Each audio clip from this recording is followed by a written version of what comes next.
My family hates me because I broke up with my fiancée before our wedding, but they don't know she cheated on me. Hi, I'm John, and I'm a 26 this year, and my fiancée, who we'll call Emily, fake name, is 24. We met at university and have been together since then. After 3 years in the relationship, I proposed, and she said yes. We had some issues that I don't want to discuss, which delayed the wedding for a whole year. Few weeks before the wedding, I got a disturbing call from one of our university friends. He told me that Emily and her friends were at a club without me knowing, and by chance, they ran into her ex. This ex was someone she always hated because he had manipulated and gaslighted her in the past.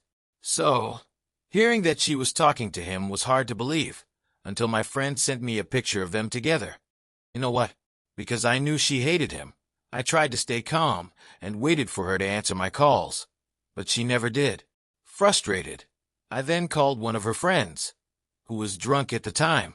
I'm scared about the outgoing that bound to happen to those two, so I asked her directly, "Where are Emily and her ex? Tell me now." She realized I knew what was going on, and she said I shouldn't worry because Emily just kissed him. Not a big deal, and that I shouldn't be insecure about it.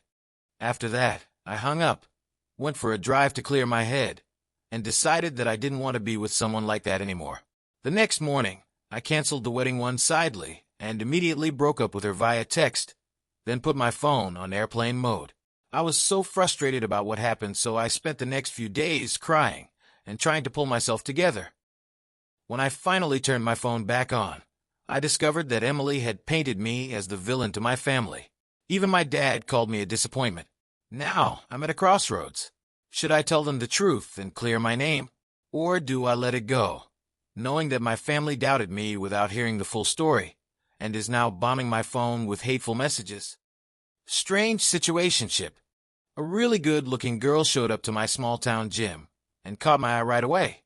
She was only there sparingly when I was there, but after seeing her a few times there, she came up to talk to me, got a little info from me, just gym stuff, and my name and my age, 27.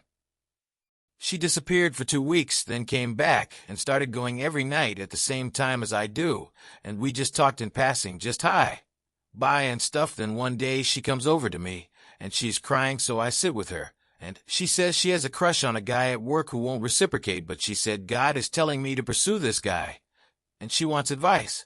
I told her I can't give her advice. I'm a shy, introverted guy who just works and lifts and goes to bed and never goes on dates and has little experience with crushes. She says she likes older guys, but her crush is 7 months younger. She asked me if I was a Christian, and I said I'm a Mormon who doesn't practice anymore, and she's non-denominational, and says she has a really strong relationship with God. She left, and I go out to my truck, and there's a note on my window thanking me for listening. I knew a guy from her work. He's my friend's brother, so I texted him, and he's the only guy who works there, and he's 17, and said the girl is 18. Next day she's back. I checked on her, said she's still really sad. Day after I go talk again, said he's being mean to her now. Then next day she said she had a long talk with her oldest brother, 29, and he talked some sense into her, and she lost feelings for this guy. Now comes the shift. She immediately acted flirty to me, then went home.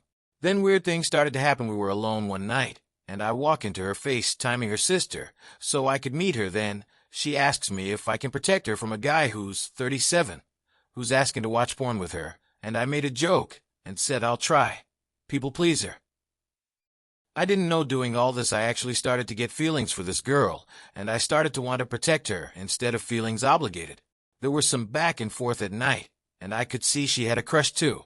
She FaceTimed her friend, and the friend was making jokes about crushes and relationships and stuff, which confirmed she had a crush on me too. Next day I was debating asking her out, but before I could, she comes up to me and goes, "I'm not assuming anything, but I think we should just be friends." I accepted, no drama, just smiled, fist bumped her, and she acted relieved. Few more days go by, and things go bad for her. Her stepdad cheated on her mom. She's quitting her job and moving in 3 weeks. She ran up to me crying really hard in the gym to tell me this. Then she walks into me to hold her. She left, came back next day saying this was her last day at the gym because she's going on a trip to kill time until she moves, then admitted to me she has a crush on me. So I admitted it back, and she looked ashamed and said, "I can't date you because of my religion." I said okay, and I gave her my Instagram and said, "You can text me," because she said she likes talking to me. Bad idea. This led to her telling me all her insecurities, secrets, and telling me all her problems, making my feelings stronger. We admitted we both were attracted physically, kept talking. I started to get emotional and told her that, and she says she's getting attached too. She gets back from her trips, then her parents left her alone at the house for like 3 days. She texts me to come over, and my gut said bad idea, but my mind went, well, I'm a big dude, she's a small girl, so I'm in charge of what happens, it'll be fine. By this point, I've talked to this girl for 3 months, with no intimacy at all. So I meet her at her house, and she's packing to leave. At this point, I'm severely depressed from helping this girl, who rejected me, while we both are emotionally invested but can't be together. We ended up cuddling on the couch to watch a 3-hour movie, then I left, and didn't hug her, so she chased me, and hugged me like I was her boyfriend. Next day, she asked me over again, super flirty this time. So I went, and about same thing happened, but she was making sexual innuendos, and I saying really sweet things about me, and saying weird things during the movie like, the guy is so sad, because the girl he likes is moving away in the midst of their budding romance, but she will wait for him. The worst one was, even though the girl he likes is moving away, he still didn't give in to temptation. He's one of the good ones. By the end of the movie, I was almost asleep with her laying on me. Then she dropped a hint for a kiss, I think. I'm really confused at this point because she was talking like she wanted me now, but already told me no. So I didn't kiss her, I hugged her and left. I texted her next morning, no response, waited a day, and tried again to ask. When she was moving, she said the next day that her parents would be home in a couple of hours. At this point, I'm falling for this girl, so I went cold on her and only texted her to say goodbye and have a safe trip. But I wanted to go there after her parents showed up to meet them and say goodbye in person.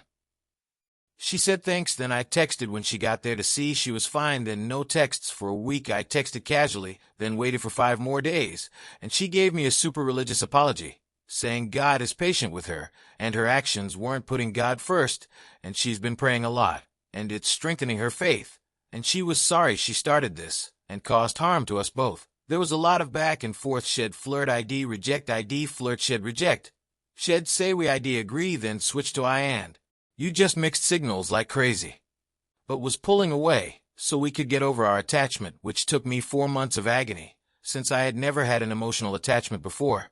Now it's been 6 months, I'm mostly content, but I have regrets about how I treated that girl I really liked, but wasn't compatible with, and still ruminate some days. After she left, I was relieved at first, then I studied religious trauma and Christianity to make myself feel better, and looked up her family members, and they were all really religious, and decided I couldn't have been the fanatic she wanted. 2 months. After 2 months of no contact, I had a few really bad cries, then by 4 months, I tried to follow her again, only to be blocked. Next day, posted on her story that said, "Itku needs to hear this, but good days or bad days, remember you're perfect. You're special and I love you." My sister watched that and told me.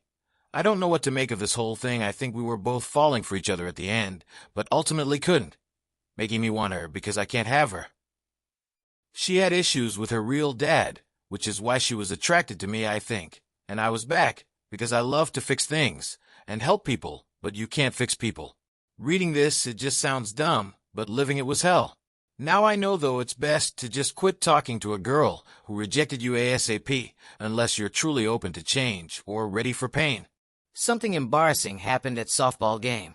I'm a teenager, and I was at my sister's softball game, and there were these 2 little girls, I think on Ava's 5, and the other was 2 anyway. I was talking with the daughter of the coach, who happened was to be my friend, while trying to play Pokemon with a 5-year-old, and my friend's dad was walking on the field, and the kids start making fun of her dad for being fat, and it was making my friend mad, but we ignored them talking about her dad and moved on. Then a while later, I was talking with my friend, and the 2 little girls were sitting next to me, and the 2-year-old poked my chest and asked me what is that I was wearing a tighter shirt that day, so my chest was more seeable, but I'm just so glad I had my jacket. and when I got home I cried for a while.